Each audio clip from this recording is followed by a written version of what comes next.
Benjamin Descoster qui est au moins sorti pour venir ici. De quoi vous nous parlez ce dimanche matin? Je vous parle d'un truc sérieux. C'est grave, c'est la deuxième vague. Ah oui. Mais oui, Jonas. Et c'est pas le nombre de malades du coronavirus qui le dit, mais bien celui des conférences de presse sur le coronavirus. Les chiffres sont très clairs. Voilà, et si vous trouvez que mon graphique fait pas très pro, c'est parce que vous n'avez pas vu toutes les conférences de presse de cette semaine. Vendredi, je me suis quand même retrouvé à regarder des PowerPoint de l'état de Vaud diffusés sur la télé Vaud-Fribourg. Non mais, je savais pas qu'on pouvait s'ennuyer au carré. Bon, mais heureusement, il est de retour. Le Jean-Pierre Coff de la cuisine fédérale, le Bruce Willis de la crise sanitaire, le Fabien Barthès de Belfaux, celui qui est aussi brillant que son crâne, Alain Berset. Oui, il a donné 3 conférences de presse cette semaine. Alors dimanche, il a annoncé l'uniformisation du port du masque en Suisse. Mercredi, il a dit que le Conseil fédéral prendrait d'autres mesures dans 7 jours. Et jeudi, il a annoncé qu'il n'allait pas redire tout ce qu'il avait dit mercredi. Le problème, c'est qu'il n'a pas dit grand-chose d'autre, donc forcément, c'était pas dingue. Mais moi, je crois qu'il est un peu fatigué, Berset. Je veux dire, cette conférence de presse de jeudi, ça ressemblait un peu à quand on va dans une pièce pour faire quelque chose, puis on arrive dans la pièce, et on ne sait plus pourquoi on est là. Là, Berset, c'est pareil.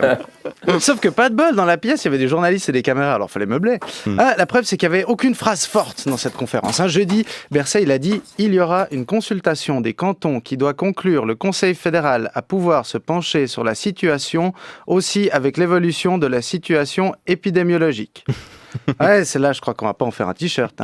Mais heureusement, le Conseil fédéral a pas fait que dire qu'ils diraient pas des trucs qu'ils avaient déjà dit. Jeudi, Guy Parmelin a convoqué une table ronde téléphonique avec les représentants de l'économie. Je veux dire, les pauvres. Déjà, quand t'es en face, t'as l'impression que l'élocution de Parmelin, elle est chez Sunrise. Mais alors, par téléphone, je veux dire, ça doit être du morse. Alors, tous les médias se demandent si on en fait trop ou pas assez. Mais la question, c'est pas ça. La question, c'est comment on s'est retrouvé dépassé aussi vite. On n'est pas la défense de Neuchâtel-Xamax non plus. Non, parce que en mars, on n'était pas prêt. Et c'était normal. Métaphoriquement, pour la première vague, on avait une petite barque. Et pendant l'été, moi, je pensais qu'on allait se construire un gros bateau. Mais là, pour la deuxième vague, on dirait qu'on est Cindy, Instagrammeuse pétée au rosé, en train de faire son premier cours de yoga sur un stand-up paddle, alors que le coronavirus, c'est le bateau de la CGN qui passe juste à côté. Parce que à chaque conférence de presse, tout le monde commence par dire « on savait qu'il y aurait une deuxième vague ». Puis juste après, ils annoncent des mesures de gens qui n'avaient pas l'air de savoir qu'il y aurait une deuxième vague. En fait, ils ont anticipé la deuxième vague, mais pas qu'il y aurait des gens contaminés par le virus pendant la deuxième vague. Alors, peut-être que je me trompe, mais on a l'impression qu'entre juin et septembre, les experts, ils ont... c'était l'été, quoi. Je dis, regardez aux chuves. C'est pas rassurant. Ma compagne, elle travaille là-bas. Et pour remercier le personnel après la première vague et le motiver pour la suite, ils avaient le choix entre renforcer les effectifs, offrir une prime ou envoyer un pins. Et si vous vous demandez ce qu'ils ont choisi, le pin, c'est bleu ciel. Pareil au HUG de Genève. Pareil au HUG de Genève. La semaine où l'hôpital est sous l'eau, t'as le professeur Pittet qui sort son livre depuis Paris. Non mais le timing. Mais tu sens que Pittet, il a plus bossé les relations publiques pour son Nobel de la paix que la communication de crise. On voit qu'il a un peu pris le melon, Pittet. Et c'est pas rassurant. Moi, j'ai toujours dit, et c'est moi qui l'ai dit, il faut se méfier des gens qui se citent eux-mêmes. Alors, je veux bien qu'il faille soutenir nos autorités et les experts pendant cette période de crise.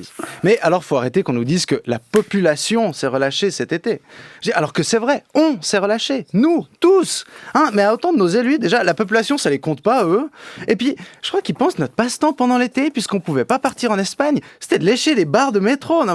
Alors, malgré tout ça, moi, je continue à faire confiance à nos autorités et aux experts, parce que moi, j'y connais rien. Mais il faudrait qu'ils soient plus près que ce qu'ils montrent, nos élus. Parce que si ça continue comme ça, t'en as forcément un qui va proposer que toute la population devienne traceur de contact. Comme ça, il n'y a plus de problème de traçage. Et ça s'annonce pas très fun. D'après le Blick, on va vers une fermeture des restaurants à 22h et une interdiction des rassemblements de plus de 50 personnes.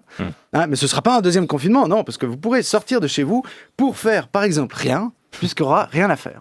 Alors, il va nous rester quoi pour nous occuper ? Les spectacles, il risque de plus y en avoir avec la limite de 50 personnes. Sinon, on peut lire le bouquin du professeur Pittet. On espère juste qu'il ne s'est pas relâché cet été pendant l'écriture. Et même au niveau cinéma, il n'y a plus rien. La sortie du prochain film d'Alexandre Astier a été repoussée.